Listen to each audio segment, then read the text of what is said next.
And talking about Indian origins, the UK has something that belongs to India and it refuses to give it back. I'm talking about the Kohinoor, one of the world's largest cut diamonds. It is generally considered priceless, a jewel whose value cannot be quantified, but it's safe to say that the Kohinoor is the world's most expensive diamond. It belongs to India, but is currently languishing in Britain, on the crown of the Queen Mother. The United Kingdom knows that the Kohinoor can land it in an awkward position. And that is why it won't be used in the coronation of King Charles and his wife Camilla this May. You heard that. The British know that the Kohinoor is hardly something they can flaunt, and so they've decided to not use it during the coronation ceremony of their next king and queen consort. King Charles's wife, Queen Consort Camilla, has apparently chosen a crown for the coronation, and it doesn't have the Kohinoor.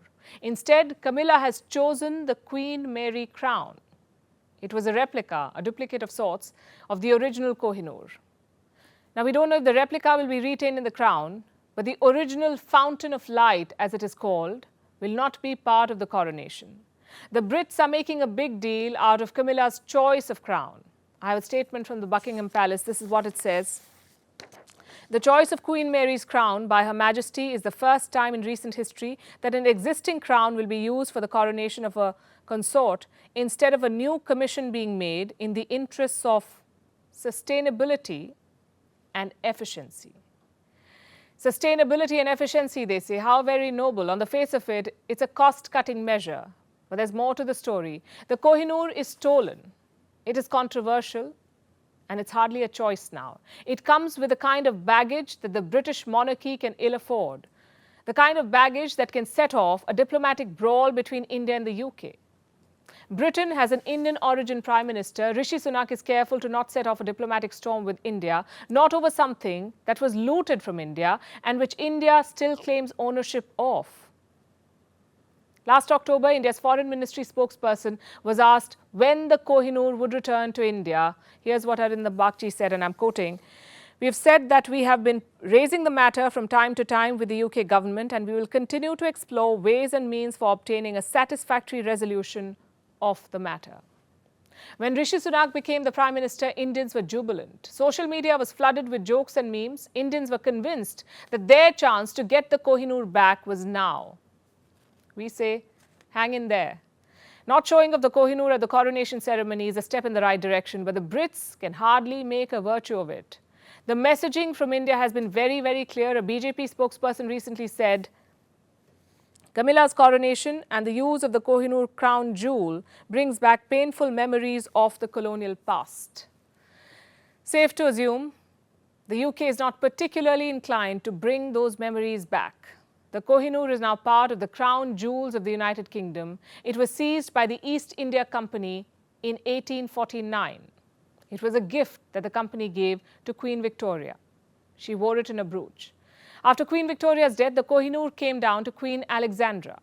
Then, in 1937, the diamond was transferred to the crown of the Queen Mother. Who was the Queen Mother? Queen Elizabeth II's mother. That's the brief British history of the Kohinoor, but India has a long and deep connection with it. It is said to have been mined in the Middle Ages during the reign of the Kakatiya dynasty. Legend suggests that the Kohinoor was in fact called the Syamantak money, or at least that's what it was called in India before it got a Persian rebranding. It has been described as a magical jewel in ancient Indian texts, but the first verifiable record of the Kohinoor's existence dates back only to 1740. The Kohinoor is said to have been one of the many precious stones embedded in the Mughal peacock throne. Then came Nader Shah from Iran. He plundered and looted India, took the Kohinoor with him. After his death, the diamond fell to Ahmad Shah Durrani, the founder of the Afghan Empire. After Durrani, it came in the hands of Maharaja Ranjit Singh, the founder of the Sikh Empire. It stayed in the Sikh Empire for quite some time. After the Second Anglo-Sikh War in 1849, Punjab was taken by the British. They came up with the last Treaty of Lahore, and in that treaty, the Brits stipulated that the Kohinoor must be surrendered to them. That's how the diamond landed in London. India has been pressing the UK to return it. London has been ignoring these calls. The first demand was made in 1947, then another request was shot off in 1953. Any guesses how the British responded? They simply rejected India's requests. They said the ownership of the Kohinoor was quote-unquote non-negotiable. In the year 2000, several Indian lawmakers signed a letter calling for the Kohinoor to be returned. By now, UK officials started parroting a strange line. They said there were too many claims on the Kohinoor and that it was impossible to identify the diamond's rightful owner. Basically, they were saying that they don't know who the Kohinoor actually belongs to, so they'll happily keep it in their possession. In 2016, India's Ministry of Culture said it would make all possible efforts to get the diamond back. But everyone's really slow. It took 150 years for the British to stop flaunting the Kohinoor. One wonders how many years it will take them to give it back to India.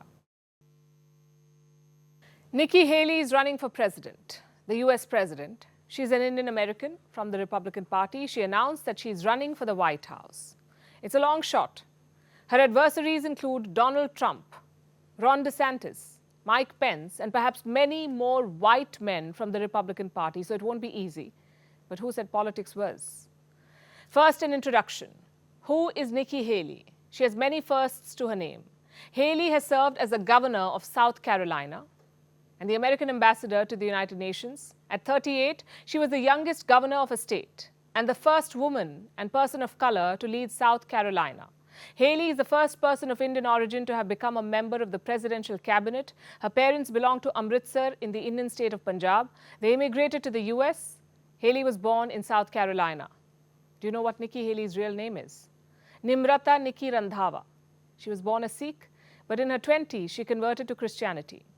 Nikki Haley sounded pretty confident as she announced her presidential bid on Tuesday.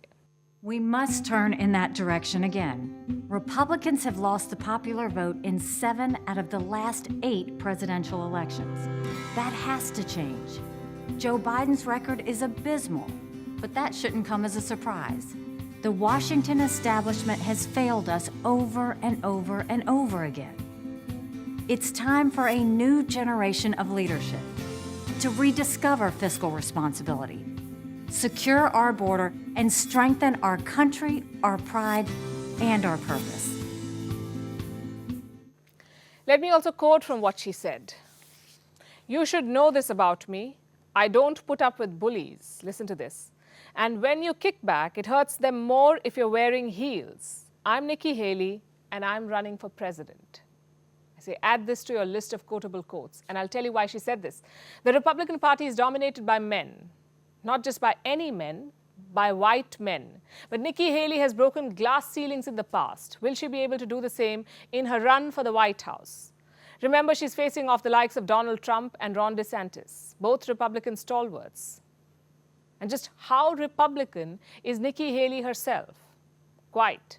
She backed laws restricting abortion. She supports the death penalty. She isn't viewed as a friend of the LGBTQ community. She's known to oppose same-sex marriage. Under Donald Trump, she was the American ambassador to the United Nations. She knows her diplomatic chops. Nikki Haley is a hawk, especially when it comes to China, North Korea, Russia, and Iran. But as of today, the outlook is not very promising for her. By throwing her hat into the Republican primary, she'll hurt Ron DeSantis more than Donald Trump. Why is that? Apparently, Haley has pulled support from Ron DeSantis, and that has put Donald Trump in the lead. In a head-to-head contest, Ron DeSantis had the upper hand, or has it? But it's not going to be a head-to-head contest within the Republican Party. As of now, Donald Trump and Nikki Haley are the only major Republican leaders to have announced their candidacy. DeSantis is expected to enter the race soon, and so is former Vice President Mike Pence. What about a direct contest between Donald Trump and Nikki Haley? According to polls, Trump holds a strong lead over her, a 54-27 lead. If it boils down to just DeSantis and Trump, DeSantis would win with a 4-point lead, at least according to polls right now. It may change later. In fact, DeSantis also holds a 1-point lead over Joe Biden, and Biden leads Trump by 6 points. But with more faces in the fray, the support will be divided, and Trump may win the Republican contest. Now, all of this might be sounding very confusing to you. Why can't the Republican Party have just one presidential candidate? Well, it will, but only after the primaries are over. It's sort of an internal election. The winner of this contest will go on to fight the presidential election. And this winner will be announced sometime in June next year. So it's going to be a long road ahead. And by the way, Nikki Haley is not the first person of Indian origin to run for president. In 2015, Bobby Jindal tried his hand too. He was the governor of Louisiana. His campaign was a non-starter. Then there was Kamala Harris. She lost the primaries, but ended up as Biden's running mate and is now the vice president of the US. We're waiting to see how Nikki Haley's campaign unfolds and if America is ready for a brown woman president.